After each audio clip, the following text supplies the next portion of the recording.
I've really been struggling this week, the friends, and I wanted to come on here and talk it out with you guys because you're my friends and I know that you struggle, and it really sucks. So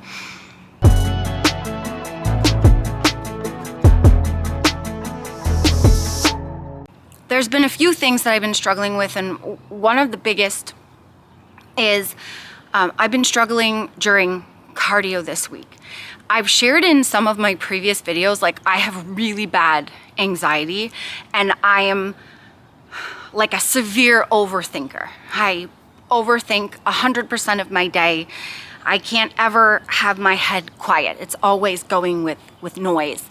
And this week on cardio, it's like my head won't leave me alone and it keeps sabotaging me so that I can't enjoy my cardio or be present while doing it. So like I go on autopilot and all it wants me to do is work. It wants me to do chores while I'm doing cardio. Like it literally wants me to like do emails, do work, figure out what I'm gonna film for YouTube, post on Instagram, post on TikTok. It won't let me be.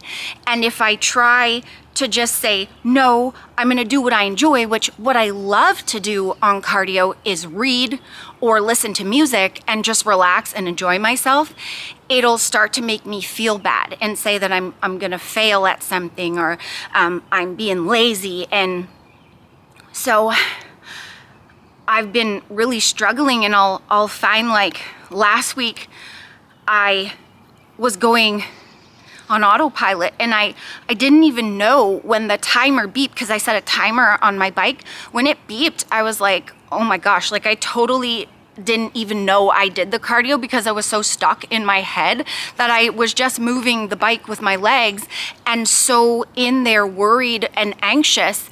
And for almost 2 weeks now, like I love to read and I haven't been reading. I've been giving in to the anxiety in my head and doing chores during my cardio.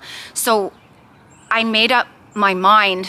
I think what I have to do is treat my anxiety the way I did when I lost weight and worked through my emotional eating. I have to make small little steps and changes, which is exactly how I lost like my 130 pounds and I've kept it off for 9 years. I think I have to do that with my anxiety. So I said, I'm gonna make it a goal. Even if my anxiety takes over during cardio, I'm gonna make a goal to read 2 pages on my cardio. So a little step. During cardio, I make a little goal. I'm gonna stop everything and just pay attention to my breathing for the count of 5. And then whatever happens, happens. But those little steps, if I keep taking them and like, I basically have to schedule no anxiety in little steps and doing something that I enjoy. Listen to one song on cardio. And you know, today was leg day, so I didn't have cardio, but yesterday I read 2 pages on the book and I listened to one song. And today, since I didn't have cardio, I said I took 1 minute and I just quieted my head and I listened to my breathing for the count of 5, and then I moved on.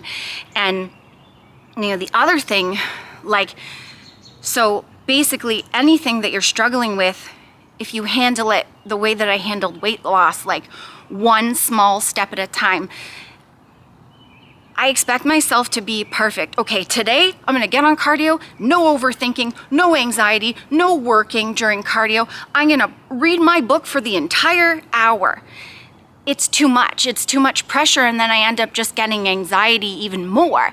So the small steps, 2 pages, 1 song, small changes in weight loss or whatever you're struggling with, one little thing at a time and being consistent with it every day. So tomorrow when I do cardio, that's gonna be my goal. 2 pages on the book, 1 song, and then whatever happens, happens. But if I can be consistent with that, that's a little less anxiety every single day, a little less giving in to my head, and that will grow bigger over time, where I'm less anxious and I can actually enjoy myself more on cardio.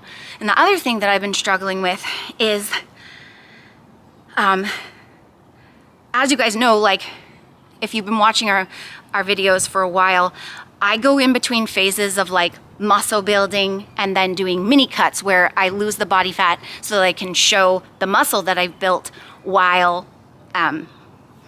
lifting weights and stuff.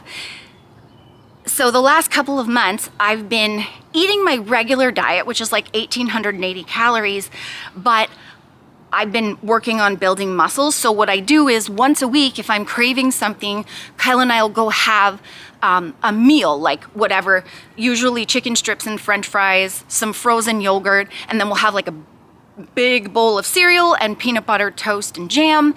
And we do that once a week while we're building muscle. And if we're craving something, we'll give it to ourselves on top of that. When you're building muscle, you put on muscle, you also put on a little body fat. So what my head does, because I was overweight for so long and I struggled for so long, it'll still come in with the fear of gaining all my weight back sometimes. And so I put on a few pounds, but now I'm doing a mini cut and I'm starting to lean out. But what it tells me is I need to order some new spring pajamas and some new spring workout clothes. And it told me, like, I'm a size small and I'm literally wearing a size small right now. But my head tells me, you are too fat, Nicole. You gained all your weight back. You have to order a size medium now. And I almost went online yesterday. I was online and I almost ordered a size medium. And I was like, what am I doing? Like, I'm literally wearing a size small and it fits perfectly fine. Like, these are size smalls, everything fits.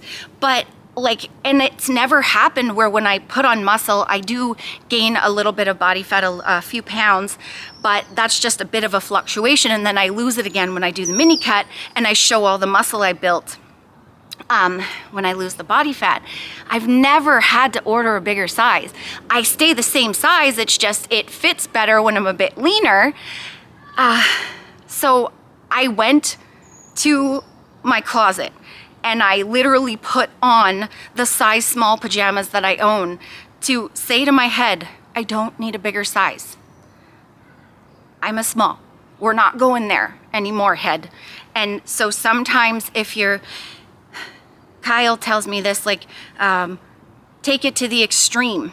Okay, you say I'm a medium, I'm gonna go put on my smalls, and if they're tight, then I'll go order a medium. So that's what I did. And so if your head's questioning you or telling you that something is wrong, question it back. Is that actually true, or are you just telling me lies to get me stuck? You know, and so that's what I had to do. And then what I've realized is, with my anxiety, like when I was emotional eating most of my life, I was using food to cope. When I stopped and I lost the weight, my anxiety came on like really strong because I wasn't using food anymore. So it was like, ooh, where did this come from? I've worked on it over time and it's gotten better. But when I start working through trauma from childhood or really getting good at not listening to my head and my anxiety, it seems to get louder and my anxiety seems to get stronger because it's like, it's almost like my anxiety's scared that it's losing the battle, if that makes any sense. And so I know now that it gets loud because I'm actually doing really good and I'm actually making progress, but it's still really hard. And I know when my head gets quiet, all my trauma comes up and then I look at it and I deal with it. So I think what's happening is I call it the ego, my anxiety and the head, like the overthinking. I think the ego is getting scared, and so it's constantly trying to keep my head noisy and busy so that I don't get quiet, so that the trauma doesn't come up and I don't deal with it, and then I can stay stuck where I am forever. And so I'm trying to watch that now and remember, like, it's okay to get quiet and not do stuff. I don't have to do things all the time. Like, that's from when I was a child. I developed this really big people-pleasing need and looking for validation and for love because, like, you know, my dad left when I was really young and I went through a lot of childhood trauma, and I think that people-pleasing was my way of coping, and thinking that I could get love and kind of like get my dad to not leave me. And so I'm learning all that's coming up when I'm quiet, and I deserve it and I'm worth it to let my head be quiet so that I can work through that. And anybody that's struggling or that had childhood trauma, or if you have emotional eating or any of the struggles that I've talked about or something else, your head's gonna throw everything at you. Noise, anxiety, overthinking, all the excuses in the world for you to not work through it. But it's, again, like I did for weight loss, it's one small step at a time. Knowing that you're worth it, knowing that it's not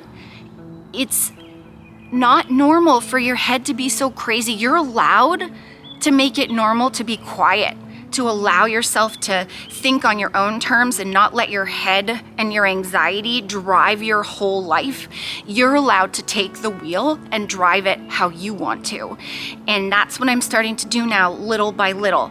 Just like I learned, don't try to do too much too fast. Do one small thing at a time and try to be consistent with it. When I feel my head so loud, I'm gonna try to go, whoa, okay, that's not me. I'm gonna take the wheel, take 2 breaths and move on. And then maybe I'll be able to take 5 breaths and then 10, and then maybe my head will be quiet for 2 minutes. And I'll just keep going until it's a little less noisy. I might not struggle with weight loss like I used to, but I still struggle with so many things. And sometimes my weight loss stuff comes back. Like, I still have to remind myself, like, I still think I'm bigger than I actually am. And I have to remind myself to buy smaller sizes. And when I look at pictures of myself, I have to do that because I forget that I'm actually much smaller than I used to be. And sometimes I'll surprise myself when I look at pictures. So I do still struggle. And I just wanted to let you know you're not alone, and the same strategy applies, like one small step at a time. And another thing that I do, this is like the book that I'm reading. I put pictures, this might sound silly, but I put pictures of myself as bookmarks. I read more than one book at a time. Maybe I'm nuts, but I'm reading 3 books right now. So I have 3 pictures of me as bookmarks.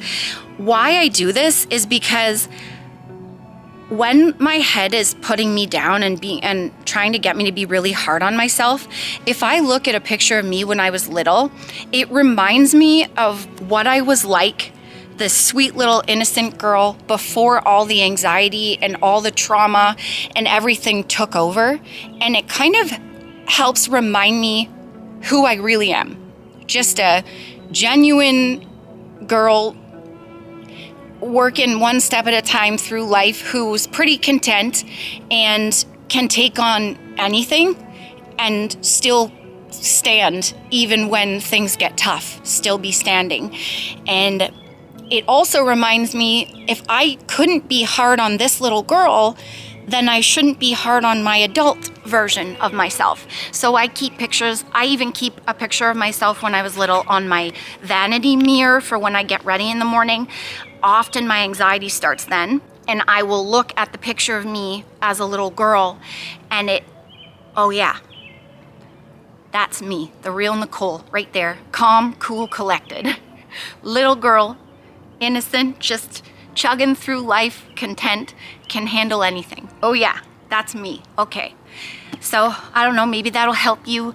And yeah, I struggle too, and you're not alone, and you can get through anything that you're struggling with, any struggle.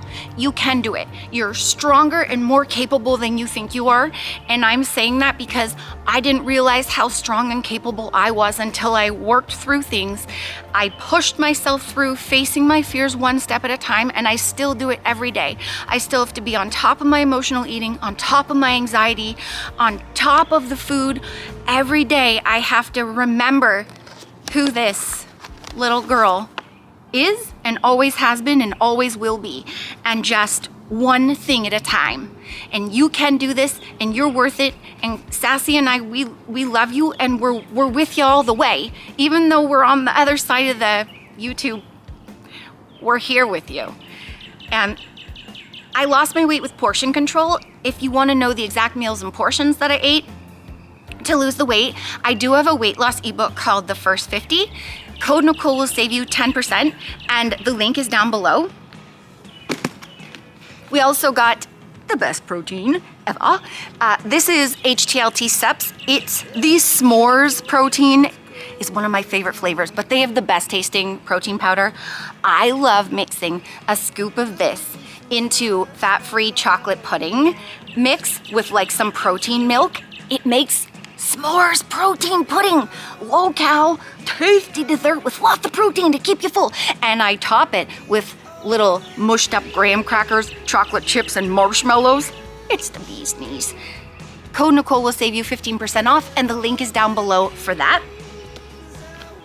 Watch this vid and this vid, the friends, for more fun, sustainable weight loss tips, because Sass and I are real friends losing weight in the real world. And not only do we share like all the food that we eat, the recipes, and all the tips that got us to lose 130 pounds each and keep it off for 9 years, we also share more under the surface stuff like this, which is one of the biggest reasons why we were able to keep the weight off, because we deal with the under the surface stuff, which can affect the sustainable part if you don't look underneath the surface and deal with that stuff. So we got the whole gamut on here, cutie. Thanks for watching. I love ya. I'll catch you in the next one, cutie. Whoa. Dancing tutorials. Look. Oh. Hey. Pretty good. Whoa. Hey, look at this. Can you do that? Nobody can do that. Bye. See ya. Love you. Remember, the friends, that weight loss isn't just about the number on the scale. It's also about here and here. Heart and mindset. Bye, through it.